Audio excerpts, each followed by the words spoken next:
how do you explain when things don't go as we assume? Or better, how do you explain when others are able to achieve things that seem to defy all of the assumptions? For example, why is Apple so innovative? Year after year after year after year, they're more innovative than all their competition. And yet, they're just a computer company. They're just like everyone else. They have the same access to the same talent, the same agencies, the same consultants, the same media. Then why is it that they seem to have something different? Why is it that Martin Luther King led the civil rights movement? He wasn't the only man who suffered in a pre-civil rights America, and he certainly wasn't the only great orator of the day. Why him? And why is it that the Wright brothers were able to figure out controlled powered manned flight when there were certainly other teams who were better qualified, better funded, and they didn't achieve powered manned flight, and the Wright brothers beat them to it? There's something else at play here. About 3.5 years ago, I made a discovery, and this discovery profoundly changed my view on how I thought the world worked, and it even profoundly changed the way in which I operate in it. As it turns out, there's a pattern. As it turns out, all the great and inspiring leaders and organizations in the world, whether it's Apple or Martin Luther King or the Wright brothers, they all think, act, and communicate the exact same way, and it's the complete opposite to everyone else. All I did was codify it. And it's probably the world's simplest idea. I call it the golden circle.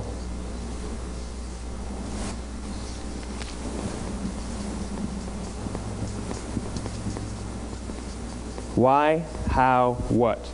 This little idea explains why some organizations and some leaders are able to inspire where others aren't. Let me define the terms really quickly.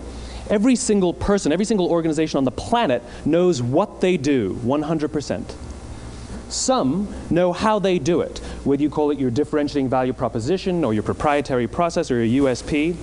But very, very few people or organizations know why they do what they do. And by why, I don't mean to make a profit. That's a result. It's always a result. By why, I mean what's your purpose? What's your cause? What's your belief? Why does your organization exist? Why do you get out of bed in the morning? And why should anyone care? Well, as a result, the way we think, the way we act, the way we communicate is from the outside in. It's obvious. We go from the clearest thing to the fuzziest thing. But the inspired leaders and the inspired organizations, regardless of their size, regardless of their industry, all think, act, and communicate from the inside out. Let me give you an example. I use Apple because they're easy to understand and everybody gets it. If Apple were like everyone else, a marketing message from them might sound like this. We make great computers. They're beautifully designed, simple to use, and user-friendly. Want to buy one? Meh. And that's how most of us communicate. That's how most marketing is done, that's how most sales is done, and that's how most of us communicate interpersonally. We say what we do, we say how we're different or how we're better, and we expect some sort of behavior, a purchase, a vote, something like that. Here's our new law firm. We have the best lawyers with the biggest clients. We have, we always perform for our clients, do business with us. Here's our new car. It gets great gas mileage. It has, leather seats. Buy our car. But it's uninspiring. Here's how Apple actually communicates. Everything we do, we believe in challenging the status quo. We believe in thinking differently.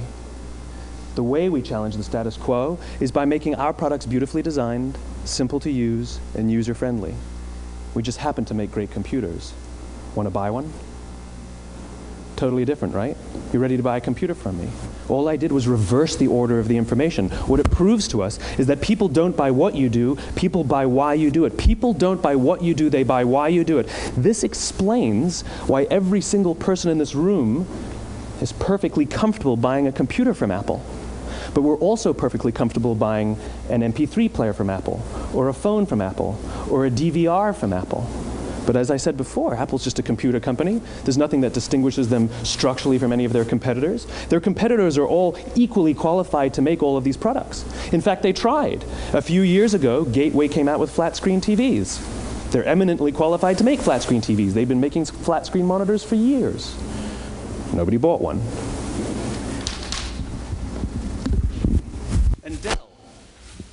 Dell came out with MP3 players and PDAs.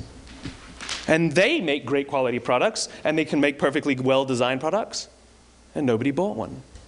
In fact, talking about it now, we can't even imagine buying an MP3 player from Dell. Why would you buy an MP3 player from a computer company? But we do it every day. People don't buy what you do, they buy why you do it. The goal is not to do business with everybody who needs what you have.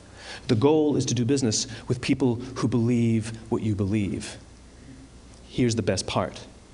None of what I'm telling you is my opinion. It's all grounded in the tenets of biology, not psychology, biology. If you look at a cross-section of the human brain, looking from the top down, what you see is the human brain is actually broken into 3 major components that correlate perfectly with the golden circle. Our newest brain, our Homo sapien brain, our neocortex, corresponds with the what level. The neocortex is responsible for all of our rational and analytical thought and language. The middle 2 sections make up our limbic brains, and our limbic brains are responsible for all of our feelings, like trust and loyalty. It's also responsible for all human behavior, all decision-making, and it has no capacity for language. In other words, when we communicate from the outside in, yes, people can understand vast amounts of complicated information like features and benefits and facts and figures. It just doesn't drive behavior. When we communicate from the inside out, we're talking directly to the part of the brain that controls behavior, and then we allow people to rationalize it with the tangible things we say and do. This is where gut decisions come from. You know, sometimes you can give somebody all the facts and your figures, and they say, I know what all the facts and details say, but it just doesn't feel right. Why would we use that verb? It doesn't feel right. Because the part of the brain that controls decision-making doesn't control language. And the best we can muster up is, I don't know, it just doesn't feel right. Or sometimes you say you're leading with your heart or you're leading with your soul. Well, I hate to break it to you, those aren't other body parts controlling your behavior. It's all happening here in your limbic brain, the part of the brain that controls decision-making and not language. But if you don't know why you do what you do, and people respond to why you do what you do, then how will you ever get people to vote for you or buy something from you, or more importantly, be loyal and want to be a part of what it is that you do? Again, the goal is not just to sell people who need what you have. The goal is to sell to people who believe what you believe. The goal is not just to hire people who need a job. It's to hire people who believe what you believe. I always say that, you know, there's, if you hire people just because they can do a job, they'll work for your money. But if you hire people who believe what you believe, they work for you with blood and sweat and tears. And nowhere else is there a better example of this than with the Wright brothers. Most people don't know about Samuel Pierpont Langley. And back in the early 20th century, the pursuit of powered man flight was like the dot-com of the day. Everybody was trying it. And Samuel Pierpont Langley had what we assume to be the recipe for success. I mean, even now, you ask people, why did your product or why did your company fail? And people always give you the same permutation of the same 3 things. Undercapitalized, the wrong people, bad market conditions. It's always the same 3 things. So let's explore that.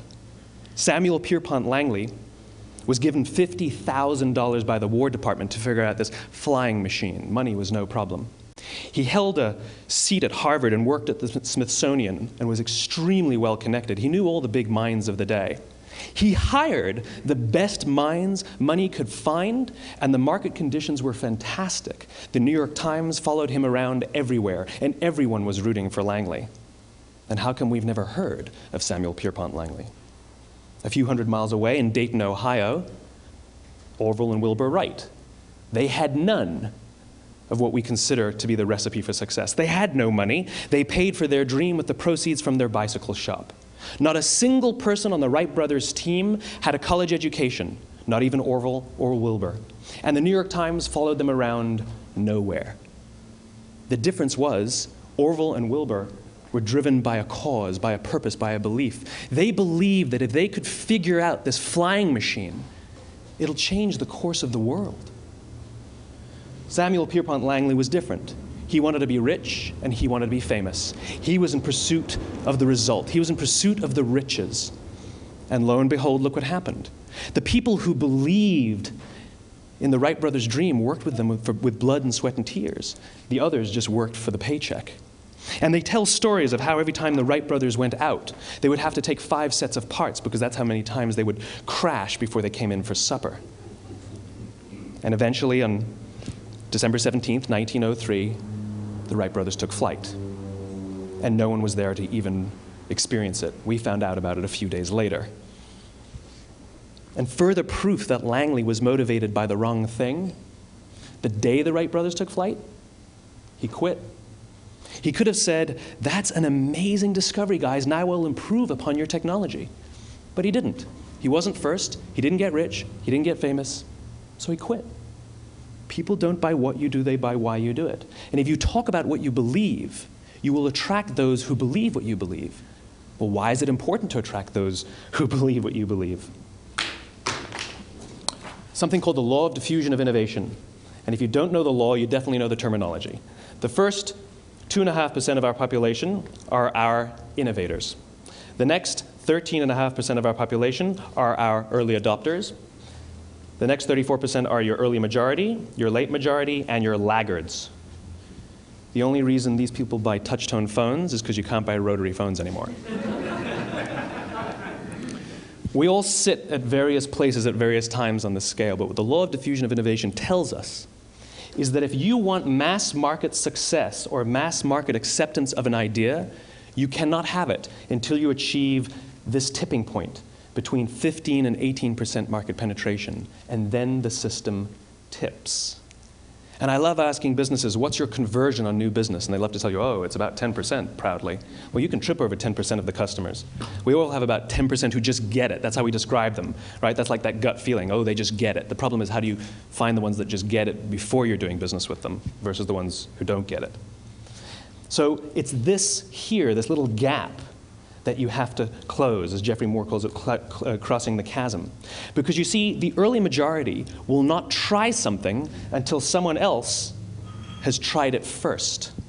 And these guys, the innovators and the early adopters, they're comfortable making those gut decisions. They're more comfortable making those intuitive decisions that are driven by what they believe about the world, and not just what product is available.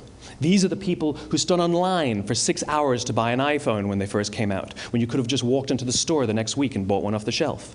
These are the people who spent $40,000 on flat-screen TVs when they first came out, even though the technology was substandard.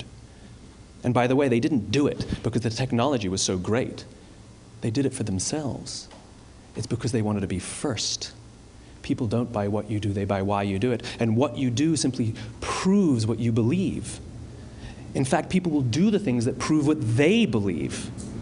The reason that person bought the iPhone in the first 6 hours, or stood in line for 6 hours, was because of what they believed about the world and how they wanted everybody to see them. They were first. People don't buy what you do, they buy why you do it. So let me give you a famous example, a famous failure and a famous success of the law of diffusion of innovation. First, the famous failure. It's a commercial example. As we said before a second ago, the recipe for success is money and the right people and the right marketing conditions, right? You should have success then. Look at TiVo. From the time TiVo came out about 8 or 9 years ago to this current day, they are the single highest quality product on the market. Hands down, there is no dispute. They were extremely well funded. Market conditions were fantastic. I mean, we use TiVo as a verb. I TiVo stuff on my piece of junk Time Warner DVR all the time. But TiVo is a commercial failure. They've never made money. And when they went IPO, their stock was at about $30 or $40 and then plummeted, and it's never traded above 10. In fact, I don't think it's even traded above 6, except for a couple of little spikes. Because you see, when TiVo launched their product, they told us all what they had. They said, we have a product that pauses live TV, skips commercials, rewinds live TV, and memorizes your viewing habits without you even asking. And the cynical majority said, we don't believe you, we don't need it, we don't like it, you're scaring us. What if they had said, if you're the kind of person who likes to have total control over every aspect of your life, boy, do we have a product for you. It pauses live TV, skips commercials, memorizes your viewing habits, etc., etc. People don't buy what you do, they buy why you do it, and what you do simply serves as the proof of what you believe. Now let me give you a successful example of the law of diffusion of innovation. In the summer of 1963, 250,000 people showed up on the Mall in Washington to hear Dr. King speak. They sent out no invitations, and there was no website to check the date. How do you do that? Well, Dr. King wasn't the only man in America who was a great orator. He wasn't the only man in America who suffered in a pre-civil rights America. In fact, some of his ideas were bad. But he had a gift. He didn't go around telling people what needed to change in America. He went around and told people what he believed. I believe, I believe, I believe, he told people. And people who believed what he believed took his cause and they made it their own, and they told people. And some of those people created structures to get the word out to even more people. And lo and behold, 250,000 people showed up on the right day, on the right time to hear him speak. How many of them showed up for him? 0. They showed up for themselves. It's what they believed about America that got them to travel on a bus for 8 hours to stand in the sun in Washington in the middle of August. It's what they believed, and it wasn't about black versus white. 25% of the audience was white. Dr. King believed that there are 2 types of laws in this world, those that are made by a higher authority and those that are made by man. And not until all the laws that are made by man are consistent with the laws that are made by the higher authority will we live in a just world. It just so happens that the civil rights movement was the perfect thing to help him bring his cause to life. We followed him not for him, but for ourselves. And by the way, he gave the I have a dream speech, not the I have a plan speech. Listen to politicians now with their comprehensive 12-point plans. They're not inspiring anybody. Because there are leaders and there are those who lead. Leaders hold a position of power or authority, but those who lead inspire us. Whether they're individuals or organizations, we follow those who lead, not because we have to, but because we want to.